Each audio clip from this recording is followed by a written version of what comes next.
दिन से सब लोगों के बीच में जा रही हूँ कि चुनाव एक ऐसा मौका मिल गया है जिस मौके के अंदर सबके चरण छूने का मौका, सबकी आंखों में आंख डालने का मौका, सबको गले लगाने का मौका, ये पहली बार बहुत दिनों के बाद मुझे मिला है।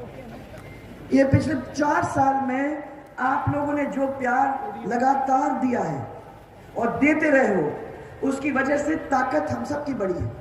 उसकी वजह से मुझे मालूम है कि मैं जो भी करती हूँ, आप लोग सब ढाल जैसे सामने खड़े हो जाते हो, तो मुझे चिंता करने की जरूरत ही नहीं।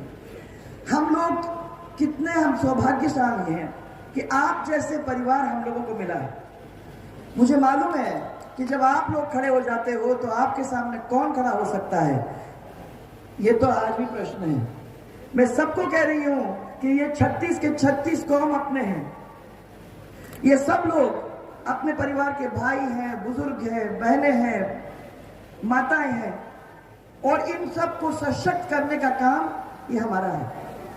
हमने पहले भी आपको विश्वास दिया था और विश्वास के ऊपर खड़े उतरने का काम किया। ये आपके सामने खड़े हुए जो वादा किया था, उस वादा के ऊपर खड़ा उतरा। और मुझे एक तरफ भारतीय जनता पार्टी और दूसरी तरफ कांग्रेस पार्टी को खड़ा करके दिखाने की जरूरत है कि जो वादा तो पूरा करती है, दूसरा वादा करता है परंतु पूरा करता नहीं है। आपको याद होगा कि पिछले बार चुनाव के अंदर मैं सब लोगों के बीच में आई थी गौरव यात्रा के द्वारा, और गौरव यात्रा के द्वारा मैंने आप लोग सबको अपनी रिपोर्ट कार्ड सुनाई थी कि हम लोगों ने ये काम जो वादे किए थे वो जमीन पे लाने का काम किया है। कुछ ही दिनों के बाद, चुनाव के कंप्लीट होने के 2-3 दिन पहले, कांग्रेस के बहुत सारे लोग और उनके नेता आपके बीच में आए। उन्होंने आपके कान में कुछ फूसाफासी कर दी, आपको कह दिया कि आपको सिखा दिया कि 1 से लेकर 10 तक कैसी गिनती होती है। आपने भी उनके साथ 1 से 10 तक की गिनती कर दी और फिर आपको ये कह दिया कि अब आपको चिंता करने की जरूरत नहीं है। जो भी आपके लोन है, जो भी कर्जे हैं, जो भी आपके सिर पे है, उस सब चीज को माफ करने का काम हम करेंगे और वो 10 दिन के अंदर हम करेंगे। मैंने भी सोचा कि चलो ठीक है, चुप रह गई। 6 महीने के बाद मैं आपके बीच में आई। मैंने कहा 10 दिन तो बहुत दिन पहले हो गए थे, कुछ हुआ? कुछ हुआ? अब तो 5 साल निकल गए।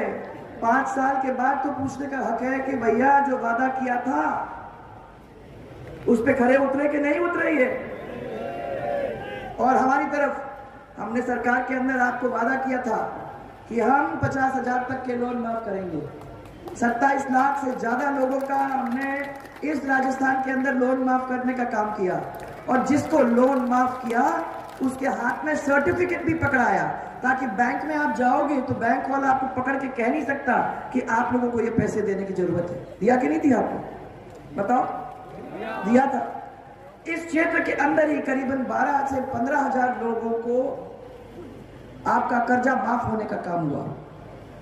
एक और वादा किया उन्होंने कि बिजली आपको देंगे, 24 घंटे देंगे और आपको पूरी चिंता करने की जरूरत ही नहीं है। 24 घंटे बिजली मिली आपको? बताओ। ऐसा बड़ा जगह है, ऐसी माने इतनी माने जोरदार लोग बैठे हुए यहाँ, बताओ मेरे को कि आप लोगों को बिजली नहीं मिली? कितने घंटे बिजली मिलती है आपके यहाँ? अभी भी मेरे को लगता है जनरेटर ही चल रहा है।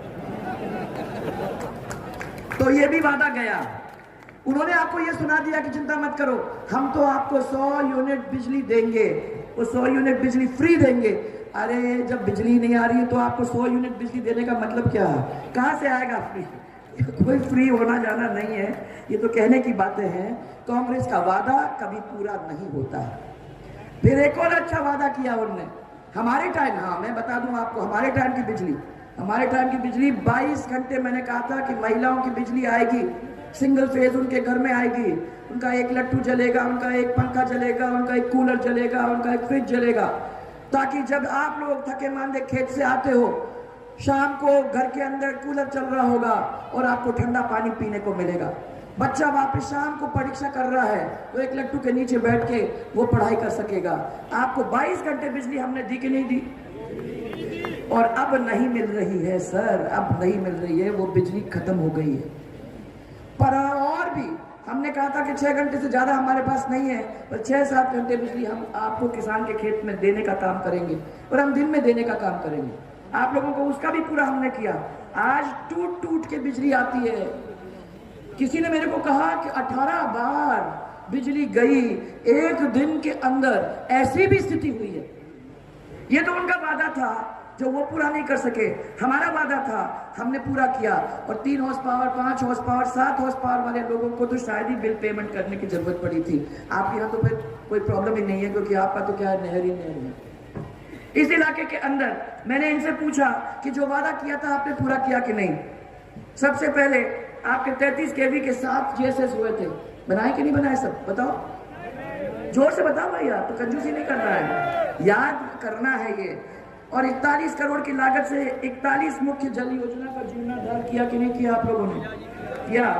फिर 7 IGNP की वितरिकाओं का पुनरुद्धार हुआ कि नहीं हुआ? उसमें आपने अच्छा पैसा खर्च किया और 18 से ज्यादा खालों का निर्माण करने का काम किया। इस पूरे क्षेत्र के अंदर हमने खाले बनाए, खाले के कवर किया, आपकी डिग्गियां बनाई, आपके नोबों को सीधा किया, आपके जो नहर थी उन नहरों को ठीक करने का काम किया, इनकी लाइनिंग, रीलाइनिंग जो भी करनी थी, जगह जगह पे जहां जरूरत पड़ी वहां उसको करने का काम किया। जो काम इतने सालों में नहीं हुआ था वो हमने करके आप लोगों को दिया कि नहीं दिया? जो वादा किया वो पूरा किया। और मैं आप लोगों को और भी आगे बताना चाहूंगी। आप मुझे सब इतना ही बता दीजिए सब लोग मिलके कि जो आपके जो पंचायत समिति के हैं, क्या बोलते हैं, हेडक्वार्टर, ग्राम पंचायत हेडक्वार्टर, ग्राम पंचायत हेडक्वार्टर के अंदर आप लोगों को हम लोगों ने ये गौरव पथ बनाने का काम किया कि नहीं किया? सब पूरे गौरव पथ बन गए थे ना, और सब ग्राम पंचायत के ऊपर आपके स्कूल बन गए थे, और सब स्कूल के अंदर आपके टीचर थे, और सब हॉस्पिटल के अंदर आपके डॉक्टर थे कि नहीं थे? जहां सेम था उस सेम को ठीक करने का काम हम लोगों ने किया। जगह जगह पे हम लोगों ने कोशिश की कि जो हमने काम करवाया है उस काम को हम पूरा करके छोड़ेंगे, उसमें आपको किस तरीके से भी नुकसान नहीं होना चाहिए। परंतु सबसे बड़ी बात मेरे को जो चिंता है वो माताएं बहनें ये है कि नशाखोरी बहुत इस क्षेत्र के अंदर अब बढ़ने लगी। आपको शापिनी जी इसके बारे में बहुत सीरियसली देखने की जरूरत होगी। सरकार भारतीय जनता पार्टी की बनती है तो इस क्षेत्र के अंदर और ये पूरे क्षेत्र के अंदर जो फैला हुआ काम है जिसकी वजह से हमारे बच्चे बिगड़ रहे हैं, उसके ऊपर आपको ध्यान देने का काम